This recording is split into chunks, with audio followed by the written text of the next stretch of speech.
గగన్ భూమి పెళ్లి చేసుకున్న ఆ అమ్మవారి గుడి దగ్గరికే ఆకాష్ భూమి వస్తారు. భూమి గగన్ని తలుచుకొని చాలా బాధపడుతూ ఉంటుంది. అప్పుడే ఆకాష్, నీ మెడలో గగన్ గారు తాళి కట్టింది ఇక్కడే కదా భూమి గారు అని ఆకాష్ అడుగుతూ ఉంటాడు. అప్పుడు భూమి, నేనే మా బావని పెళ్లి చేసుకుందామా బావా అని అడిగాను. అప్పుడు మా బావ ఈ అమ్మవారి సాక్షిగా నా మెడలో 3 ముళ్ళు వేశాడు అని భూమి ఏడుస్తూ చెప్తూ ఉంటుంది.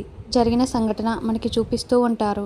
అయితే ఆకాష్, నీ మెడలో తాళి కట్టింది ఇక్కడే కదా భూమి గారు అని అడగటంతో భూమికి డౌట్ వస్తుంది. అవును, మా పెళ్లి ఇక్కడే జరిగిందన్న విషయం నీకెలా తెలుసు? అయినా నా పెళ్లి విషయం మా బావ బయోగ్రఫీలో రాయలేదు కదా. ఈ విషయం నేను కూడా చెప్పకుండా మీకెలా తెలుసు అని భూమి ఆకాష్ని నిలదీస్తూ ఉంటుంది. అయ్యో భూమి గారు, ఈ విషయం మీరే నాకు చెప్పారని చెప్తుంటే మీరు నమ్మట్లేదేంటి? రండి భూమి గారు అని ఆకాష్ తన వేసుకున్న చెప్పుల్ని వదిలేసి, ముందు అమ్మవారికి దండం పెట్టుకోండి, మనం తర్వాత నిదానంగా ఫైట్ చేసుకుందాం అని భూమిని అమ్మవారి ముందు నిల్చోబెట్టి, మొక్కుకోండి, దండం పెట్టుకోండి అని చెప్తూ ఉంటాడు. అలా భూమి దండం పెట్టుకుంటుంటే ఇక ఆకాష్ కూడా దండం పెట్టుకుంటూ ఉంటాడు. అయితే భూమి చాలా షాకింగ్గా ఆకాష్ వైపు చూస్తూ ఉంటుంది.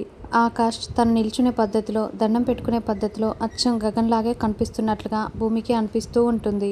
అసలు అక్కడుంది నిజంగా గగనేనా, లేదంటే ఆ గగన్ ఆకాష్లో ఎందుకు వచ్చుంటాడు? ఇప్పటికైనా భూమి నిజం తెలుసుకుంటుందా లేదా అన్నది నెక్స్ట్ ఎపిసోడ్లో తెలుసుకుందాం.